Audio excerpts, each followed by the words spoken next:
Welcome to the Ordinary Marathoner podcast.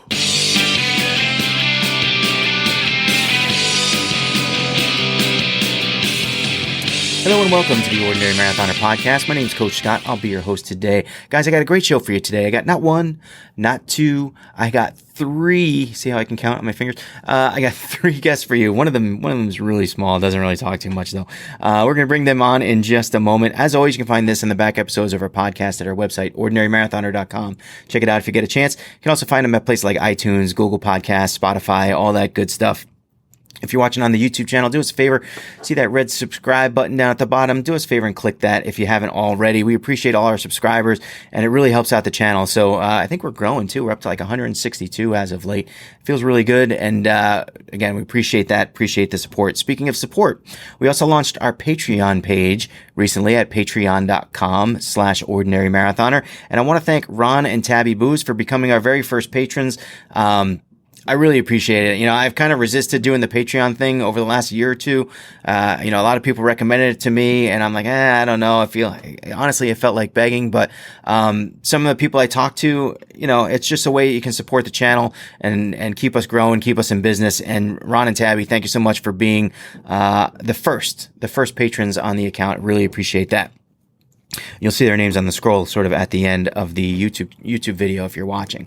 That being said, we got a lot, but we have a couple other things that I just wanted to mention. Number one, the Ordinary Marathon, November 27 to November 29. It's actually the Ordinary Half Marathon, we're calling it this year. And you go to ordinarymarathon.com, register for our next year's race, the 2021 Ordinary Marathon, our 10-day big event. And you're automatically enrolled to registered for the Ordinary Half Marathon, November 27 to 29. We're trying to build this thing up. We're trying to build it up because I want to be able to do a slideshow. I think it's one of the more fun parts of doing this race is putting together our pictures and doing that slideshow video, for you guys. It's one of the things that I really enjoy doing that makes it worthwhile. We got a number of giveaways to do. So all you got to do is go to ordinarymarathon.com, sign up for next year's race, automatically get enrolled for the November race. And, we've got a bunch of giveaways already lined up. Really looking forward to it. So check us out. Check us out over at ordinarymarathon.com. And I really appreciate you guys for signing up already. I mean, we've had a number of people already register, and I'm feeling good about this one, guys. I'm feeling good about this one. And the other thing we've been putting together is some Zwift rides. I know we ride on Zwift a lot, and I know, obviously it's Ordinary Marathoner. It's not Ordinary Cyclist, but, we do a lot of triathlon stuff as well. I feel like I'm more involved in triathlon and cycling now anyway.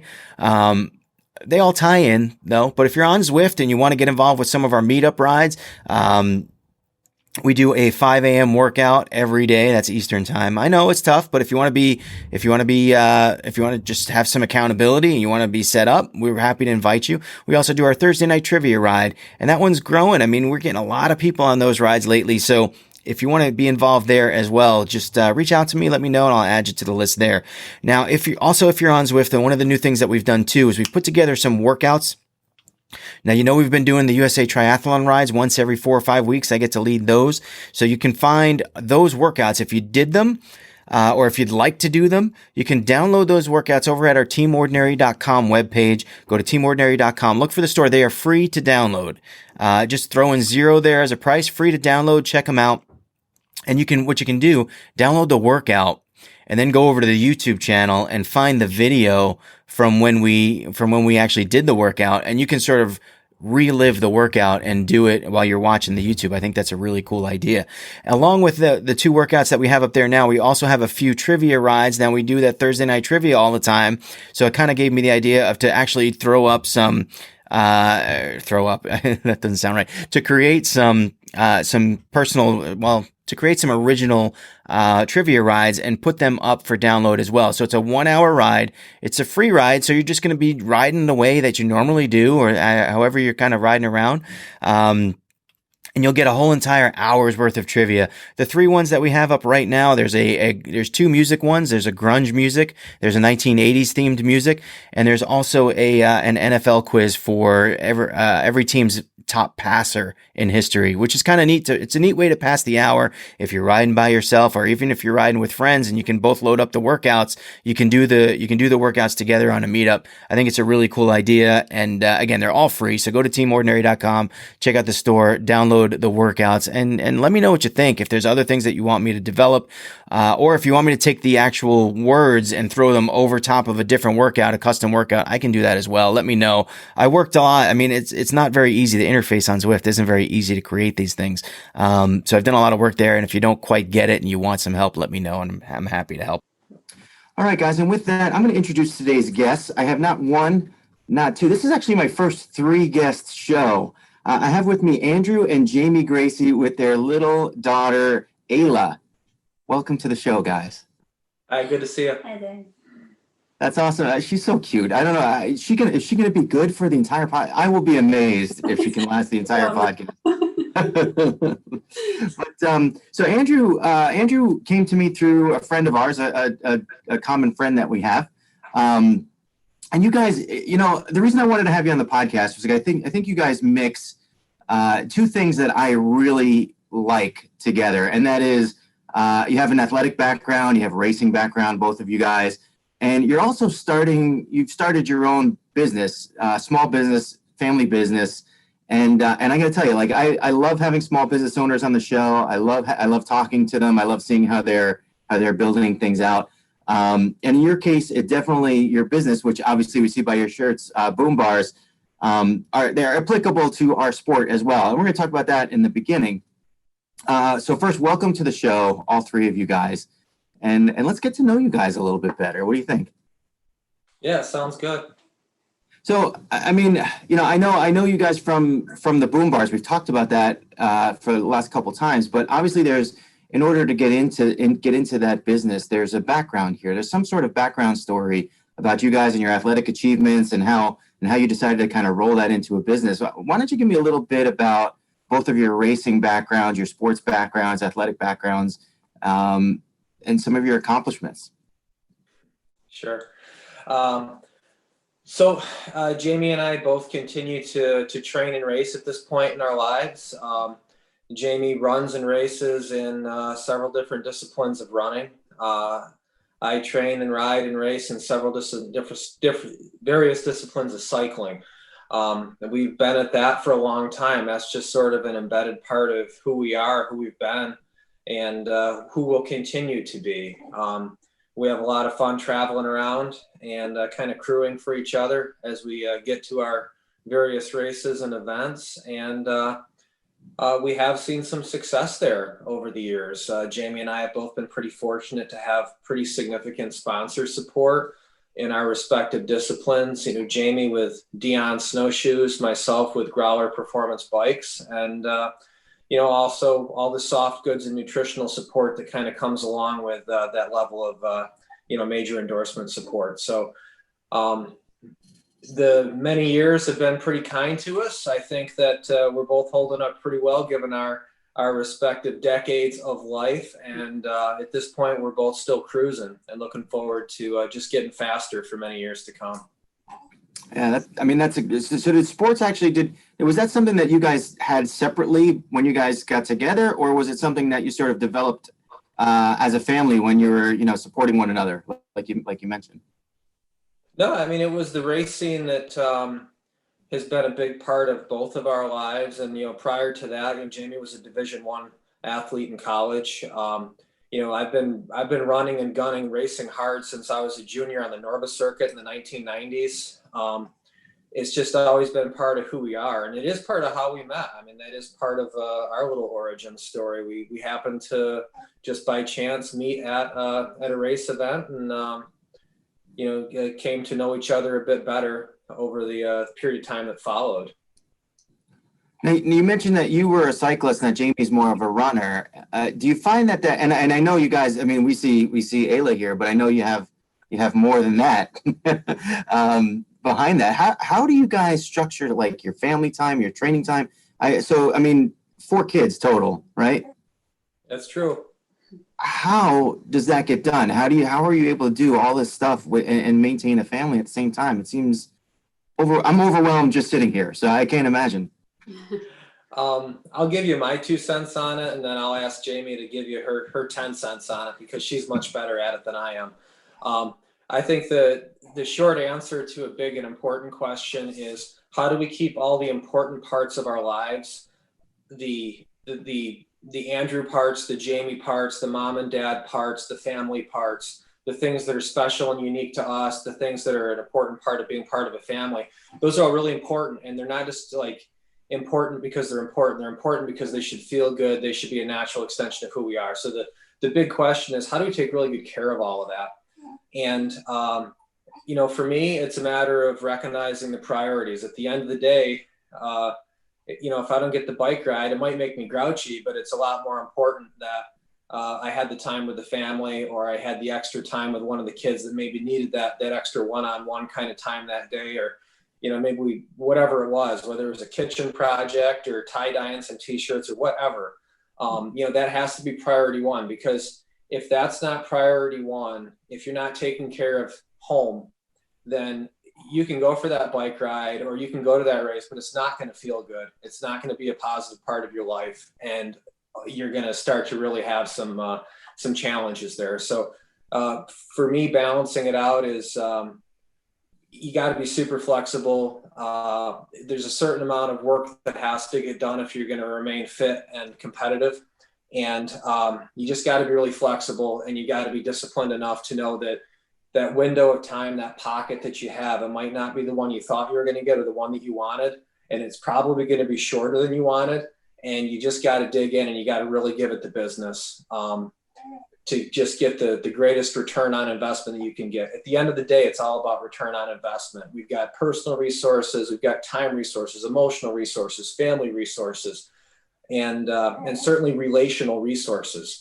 And if we don't invest those resources wisely, we might not even break even. We might end up losing. And we kind of like to win, so we try to keep a balance there.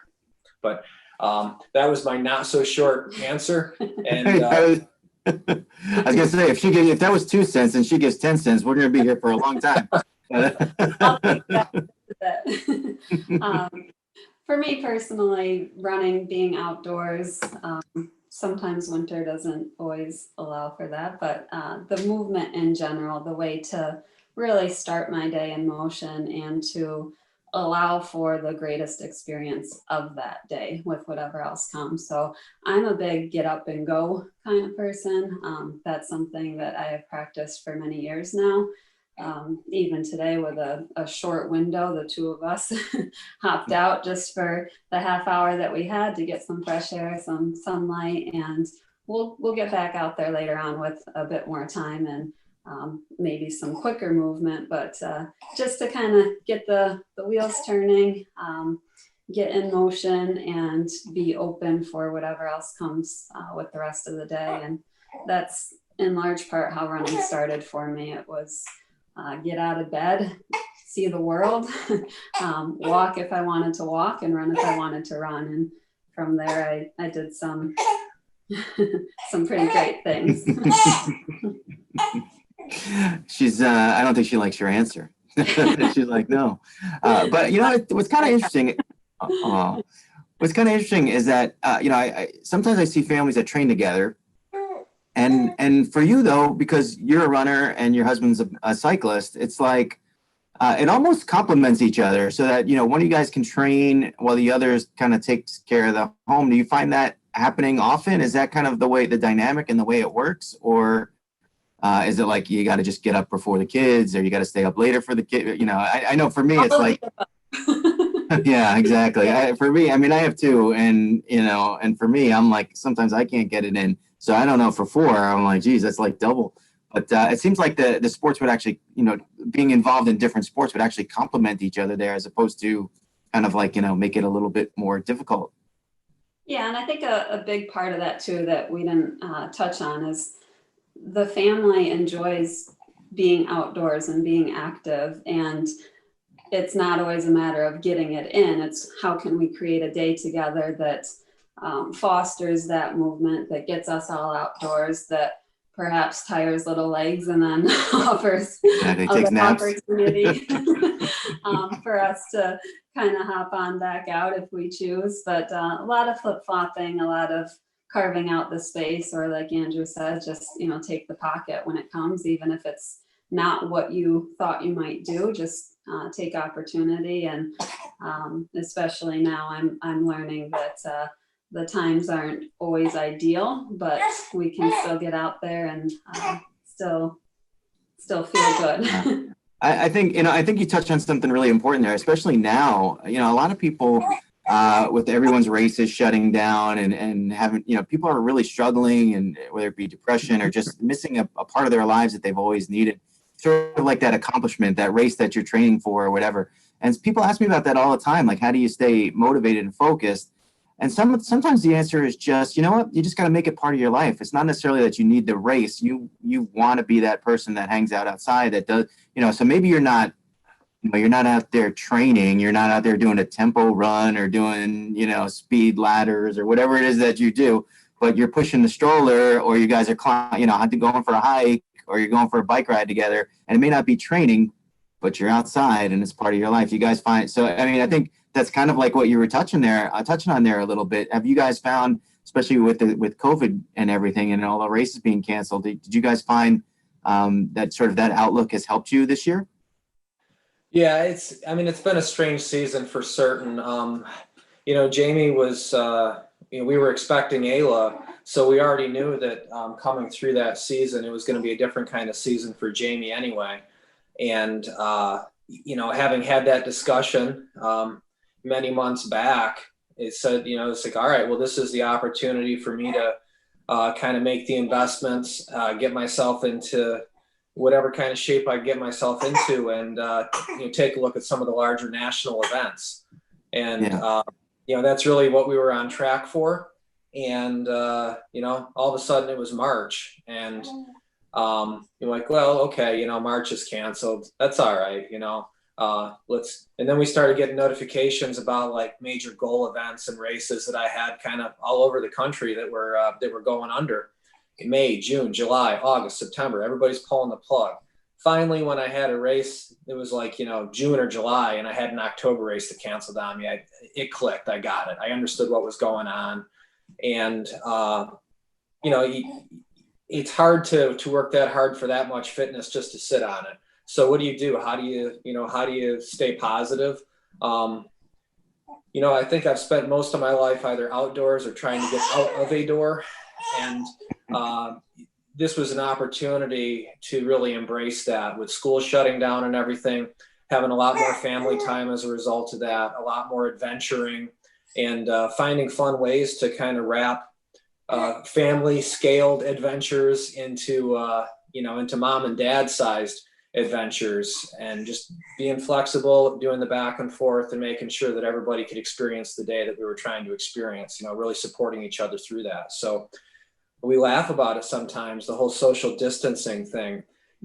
I think if there was like a contest for like world champion of social distancing, we probably would have won that like anytime ever. That's just sort of who we are.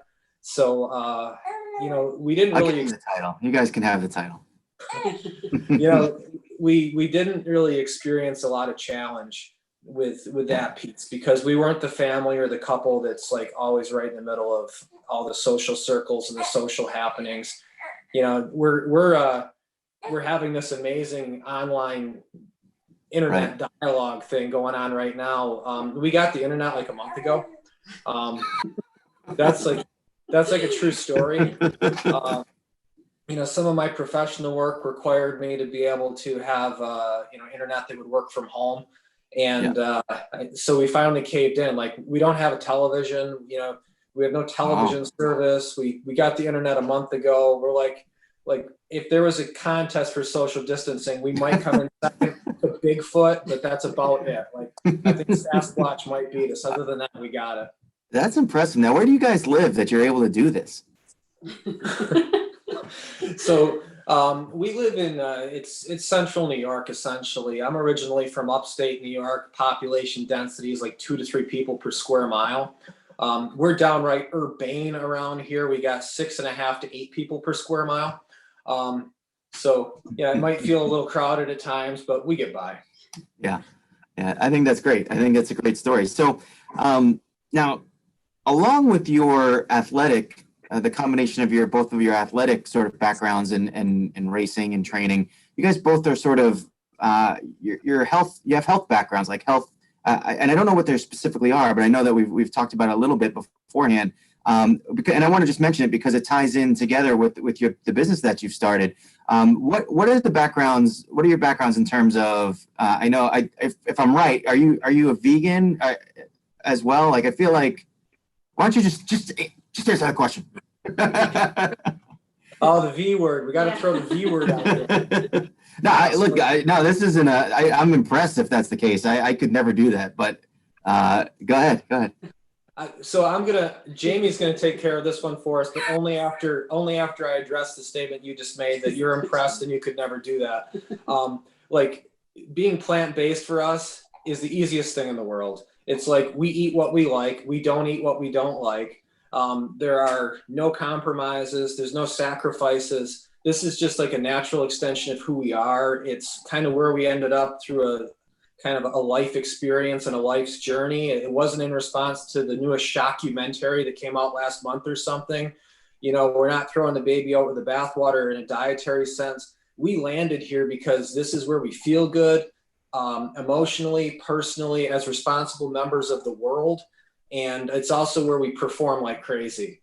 This is just, we are absolutely in the pocket with this kind of a diet. So a lot of times people are like, oh, I could never do that. It would be so hard. Like it could not be easier for us. And I totally respect that doesn't make sense for some people. I get it.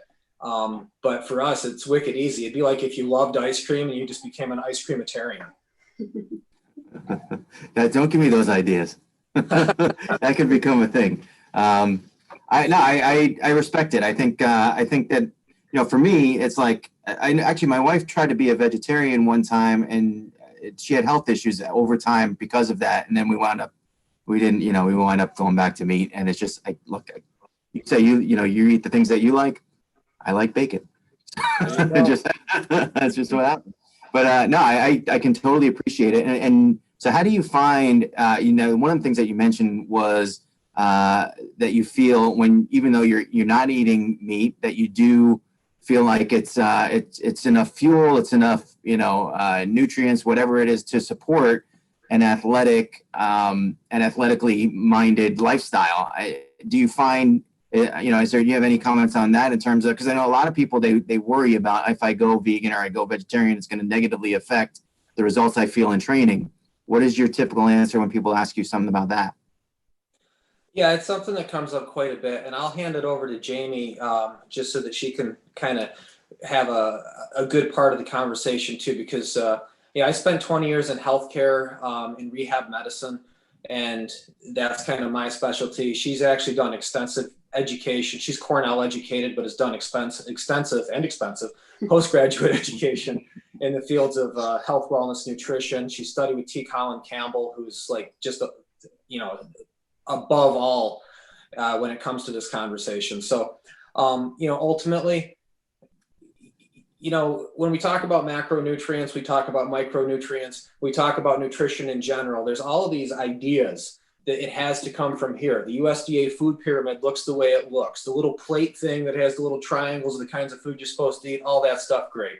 That's a great way for honestly, USDA to figure out how to move a bunch of commodity crops into our refrigerators.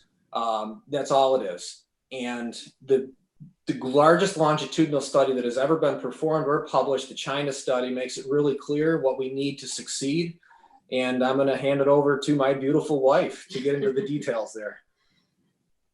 So I grew up, like a lot of us do, very traditional in the sense of the standard American diet, and ate what was on my plate and, looked around, and that's what most other people were eating too. So it never really crossed my mind that there was a different way until later in life. And being at Cornell, I was playing field hockey at a high level, and a lot of demands placed on my body physically, but also being a student and being on my own and experiencing, college life and not being well fueled and feeling the repercussions of that, and went through some of my own health struggles, and really took some time to dig in and to kind of look at alternatives. And a few years later, really got interested in plant-based nutrition, and continued on, like Andrew said, with T-Con Campbell, and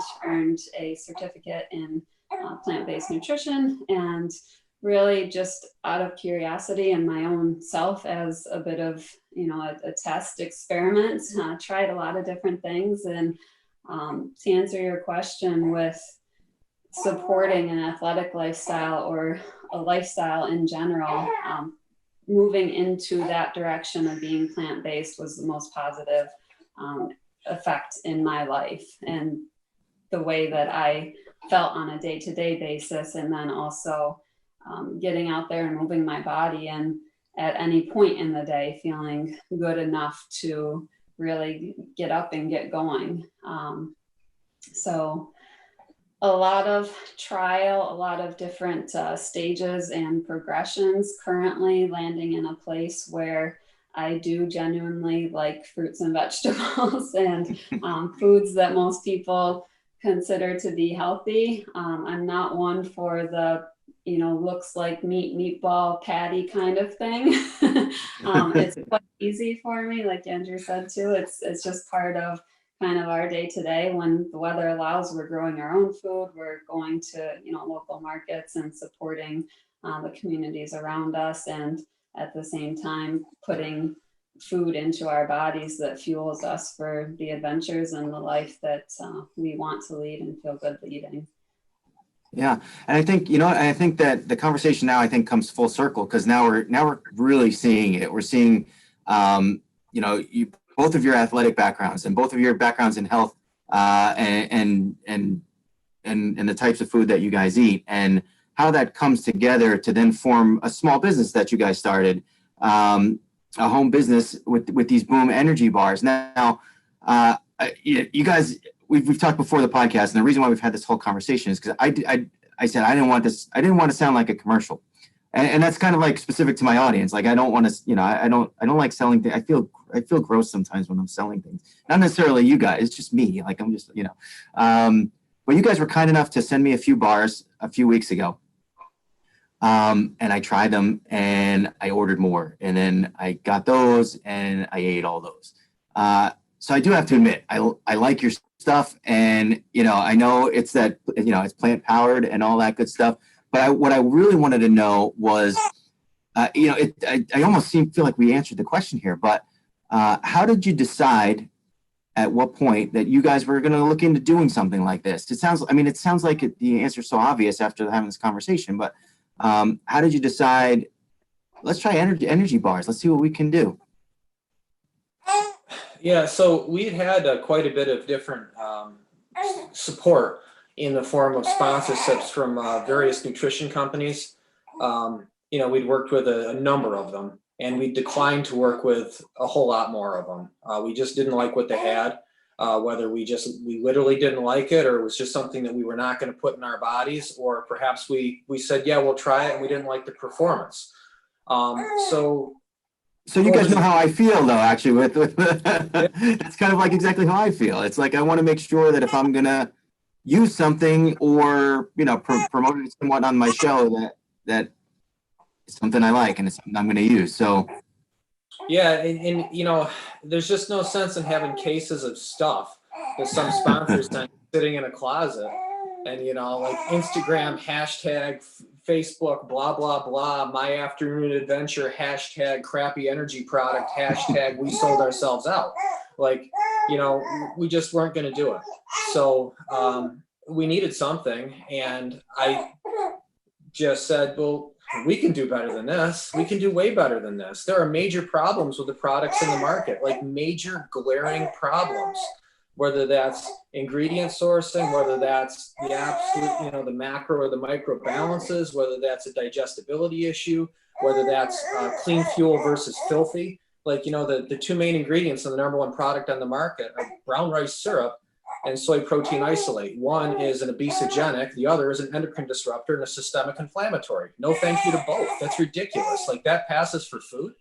So we recognized that not only did we need to do better, but it would be really easy to do better because everybody else was doing a terrible job. So a lot of R&D, a couple of really, really heavy race seasons for both of us allowed for some intense R&D. And we got to the point where, like, okay, we're almost there. So we reached out to some friends, some elite athletes in various disciplines, some folks with some real serious credentials that had worked with a lot of other major companies. And we said, hey, do us a favor, be an important part of our beta testing and be brutal. Bring the feedback. Let us know what you think. And the feedback was kind of like, when are you guys going to launch? These are dialed. And we were kind of taken back. That was back in late 2019, early 2000, before the pandemic hit. We thought maybe we would retool over the course of the next 6 to 9 months, maybe look at a launch like now. We didn't anticipate like a January, February launch, but the beta testing came back. It was so good. Then the pandemic hit, and there was a new, kind of some new time resources available to us that we didn't have previously, with a lot more work from home opportunity. So we said, let's do it. Let's launch. We've got years and years of R&D. This thing is ready. Let's go. Yeah, I tell you, you guys sent me the product, and like I used it. Initially, I used it with a couple of my bike rides.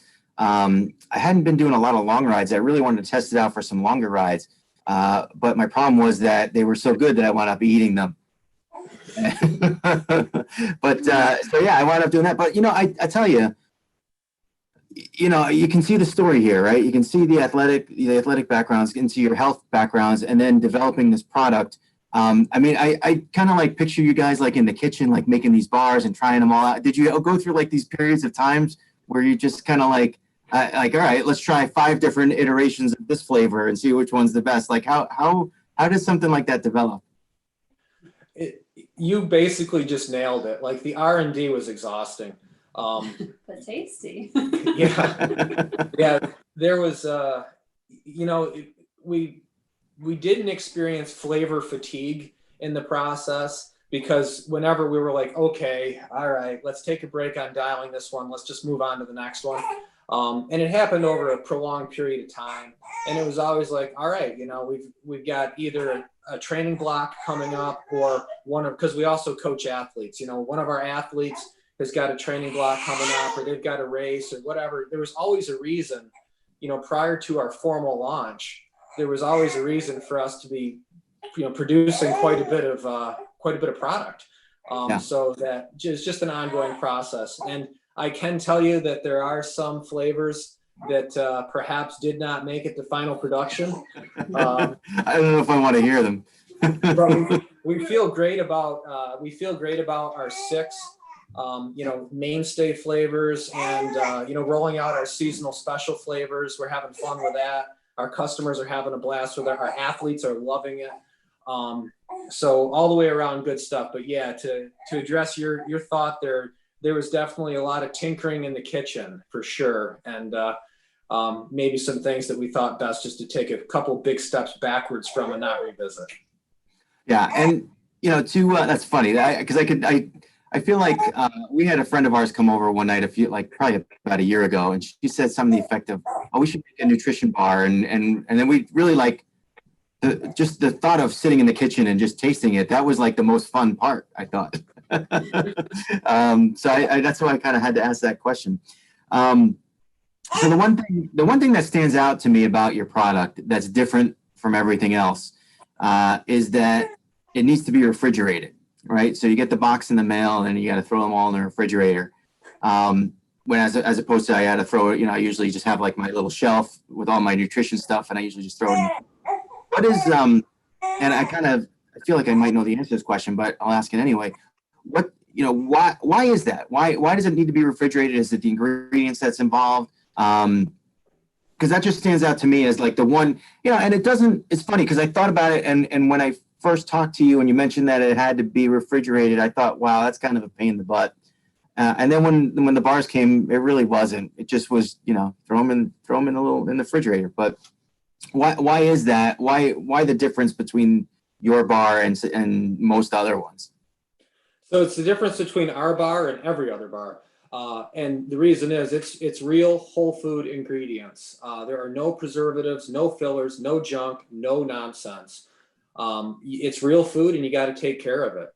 You know, we have gotten to this point where we think that nutrition or energy is the thing that you buy in the checkout line at the grocery store for $1.69. And it doesn't matter if it's on that shelf for a year or if it's on in our pantry for a year and a half. It's the same thing. I'll tell you another food that can be treated that way, that can sit on a shelf for a year and a half, look no different and have no changes, and that's a chicken McNugget. So that's not food. And we shouldn't, I mean, we can ask any question we want to ask. We can answer any question that is asked. But I think the real question isn't why do your bars need to be refrigerated? I think the much bigger, much more important question is why in the world do all these other bars not require refrigeration? And the answer is they're full of garbage. So Fair answer. Yeah, no, Yeah. fair answer. And I tell you, like it, and it's weird because I sometimes I overanalyze things myself, and I'm like, why? And then I think like, why would I be sort of not why would it be not a? I think I was so conditioned that the bars had to go over here on the shelf, and not that and that it was weird to me that they would have to go in the fridge. But then when I got them, and I'm like, all right, they just sit in the fridge over here, and that's fine. We have a nice little corner. My fridge isn't really overly stocked, so it was fine. I do think sometimes, when I think about it, like, all right, if I'm going to race, how would I store, if I have to go to Lake Placid to do Ironman, how would I store, the boom bars when I'd have to put them in a cooler, I had to do something like that and then bring them out. And it's a couple extra added steps, but it's really, I mean, if that's what you train with and in a race like that, where you have so much invested, it's really not that big of a deal. I'll cut in quick. Like, yeah, no, good. You don't have to travel under refrigeration. Those bars are fine for days on the counter. They're not fine for days on your dashboard in the summer, and they're not fine for weeks on your counter. But getting to or from an event, no worries at all. You know, if you come into Placid on Tuesday and you're 5 days out or whatever, throw them in the fridge at the hotel. Yeah. But other than that, there's no worries. Like they're certainly counter stable, so to speak, for longer than we really want to encourage people to do that. We would really prefer they be refrigerated because we want to ensure the highest quality possible. But you don't need to travel refrigerated, and a couple days on the counter is a-okay, no problem at all. Yeah, and the other, and if there was other, another, not obstacle, but something that obviously sticks out to you when I look at buying them as a consumer, is the cost. And it's like probably about $3 a bar, and we're going to talk about, you gave us a coupon code that we can use if we go on your website and buy it, and I've done that, which is a little bit higher than typically what I buy.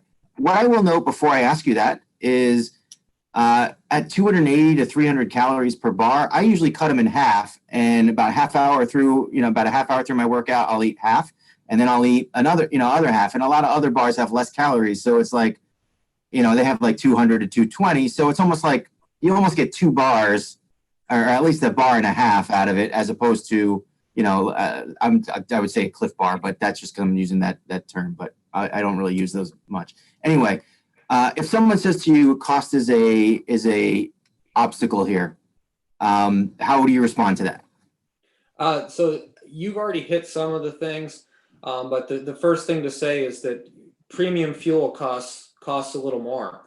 Whether we're talking about 93 octane versus 86 octane at the gas pump, or whether we're talking about how we fuel our bodies, it's as simple as that. It's going to cost a little bit more. Now, with regards to literal cost, we're actually cheaper than the other things on the market because, as you point out, our bars are larger. If you look at our bar standardized at 3 ounces compared to the average bar that's coming in $1.69, $1.89, whatever, at 1.9, 2.0 ounces, we're actually a steal. Not only are we better balanced, not only are we cleaner, not only do we digest better, not only do we perform better, but actually, like dollars for donuts, we're a little bit less expensive. A lot of people are surprised to see that. why are we 290, 300 calories? That's pretty straightforward. The research supports that amount of calories per hour in the average endurance size athlete participating at 85% VO2 max. Hydrate regularly with that calorie profile, those carbs, proteins, and fats in that amount, and just continue to perform. That's why we're portioned that way. We're super dialed in on purpose. Now, doing all that, like a biochemist could have done that, right? A biochemist could have just mashed up this and mashed up that and crunched it up and turned it into some shelf-stable product that's good for 3 years at Walmart on the shelf. Yuck. So it's like easy to crunch that all up. It's not easy to do that with real food ingredients. It's not easy to make that delicious. It's not easy to also keep that price point because, like I just said, we are price point.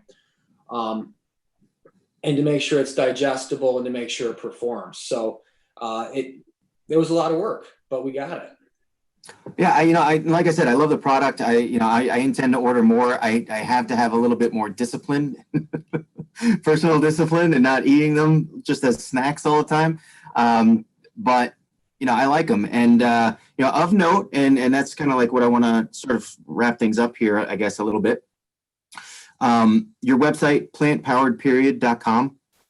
That's where you can buy these, and also you've graciously given us a discount, 20% off if you use the code ordinary when at checkout. So that's pretty cool. I thank you guys for that. And I also thank you because, we talked a little bit about our charity race, the Ordinary Marathon. It's happening November 27th through November 29th. It's a 3-day virtual race. And you were kind enough to donate 3 boxes of bars to 3 lucky winners during the race. And I appreciate that. And also just to note, hey, we don't have like any kind of official sponsorship agreement here or anything. I just like the product, and I'm glad that, I'm glad to support small business. I'm always happy to do that. I'd rather support, a couple that's with a family that's really going after it and training hard and getting things done. And you seem to put together a good product and appreciate it. And all the sort of the lengths that you've gone to make this product accessible to our listeners. So thank you for that.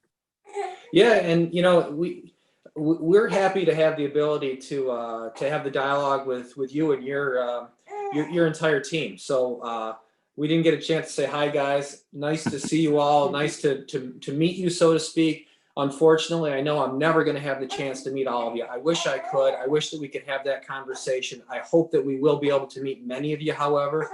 And, we feel good about who we work with, and we don't work with people that we don't feel good about. Everybody, you pick up the energy bar wrapper or whatever, and they've got their cutesy little origin story about how they started in their kitchen in Boulder, Colorado, or blah, blah, blah, right? Well, when they started in their kitchen in Boulder, Colorado, they didn't have a whole bunch of ingredients that you can't pronounce.